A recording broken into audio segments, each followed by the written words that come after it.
নমস্কার বন্ধুরা, রূপাস কিচেনে সবাইকে স্বাগতম। আজকের রেসিপি নলেন গুড় বা খেজুর গুড়ের কাঁচা গোল্লা। খুবই কম উপকরণ দিয়ে কম সময়ের মধ্যে তৈরি করে নেওয়া যায়।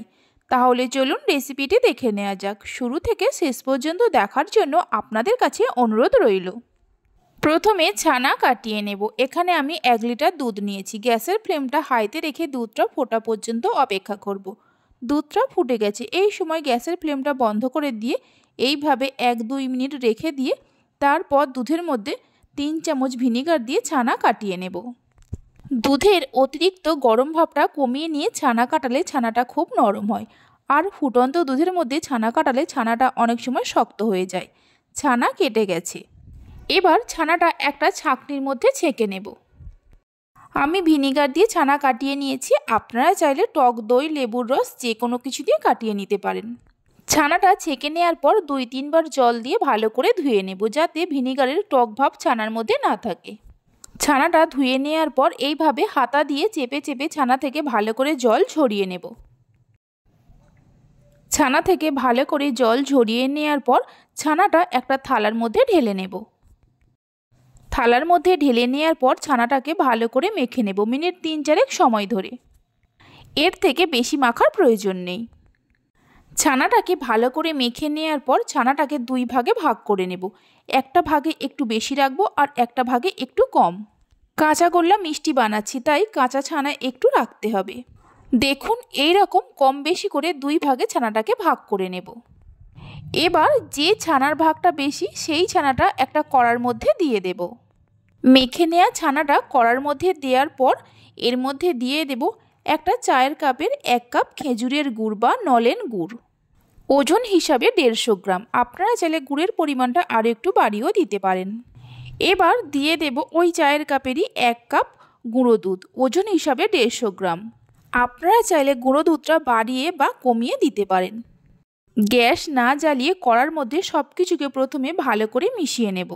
সব কিছুকে ভালো করে মিশিয়ে নেওয়ার পর গ্যাসের ফ্লেমটা মিডিয়ামে রেখে এইভাবে ক্রমাগত নাড়তে থাকবো মিনিট 3-4 সময় ধরে। মিনিট 3-4 মিডিয়াম ফ্লেমে নাড়ার পর দেখুন মিশ্রণটা আগের থেকেই অনেকটা ঘন হয়ে গেছে। এই সময় গ্যাসের ফ্লেমটা লোতে করে দিতে হবে। এবার এর মধ্যে দিয়ে দেব 1 চামচ ঘি। ঘি দিয়ে ঘিটাকে ভালো করে মিশিয়ে নিয়ে গ্যাসের ফ্লেমটা মিডিয়ামে করে আবারও এইভাবে ক্রমাগত নাড়তে থাকবো যতক্ষণ না মিশ্রণটা শুকনো শুকনো বা ঘন হয়ে যায়। মিডিয়াম ফ্লেমে মিনিট 3-4 নাড়ার পর দেখুন মিশ্রণটা আগের থেকেই অনেকটা ঘন বা শুকনো শুকনো হয়ে গেছে। দেখুন কেমন কড়া থেকে ছেড়ে ছেড়ে আসছে। এবার এই পাক দিয়ে নেওয়া ছানাটা থালার মধ্যে ঢেলে নেব। যে অল্প পরিমাণ ছানাটা মেখে রেখে দিয়েছিলাম ওই থালাতেই ঢেলে নেব। এরপর এই পাক দিয়ে নেওয়া ছানাটা আর কাঁচা ছানাটা একসঙ্গে খুব ভালো করে মিশিয়ে নেব। গরম থাকতে থাকতেই একটা হাতা বা খুন্তি দিয়ে এইভাবে ভালো করে মিশিয়ে নিতে হবে। ভালো করে মিশিয়ে নেওয়ার পর একটু ঠান্ডা হতে দেব। ঠান্ডা হয়ে যাওয়ার পর 2 হাতে অল্প করে ঘি লাগিয়ে নিয়ে কিছুটা করে ছানার মিশ্রণ হাতের মধ্যে নিয়ে এইভাবে পাকিয়ে গোল করে কাঁচাগোল্লার শেপ দিয়ে নেব।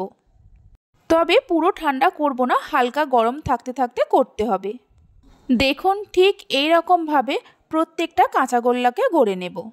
তবে আপনারা চাইলে কাঁচাগোল্লা মিষ্টির সাইজটা আর একটু ছোট বা বড় করেও করতে পারেন। সমস্ত কাঁচাগোল্লাগুলো ওই একই রকমভাবে করে নেব। সমস্ত কাঁচাগোল্লা মিষ্টিগুলো তৈরি করে নেওয়া হয়ে গেছে। এবার একটা কাঁচাগোল্লা মিষ্টিকে আমি কেটে দেখাচ্ছি। দেখুন কত সুন্দর হয়েছে।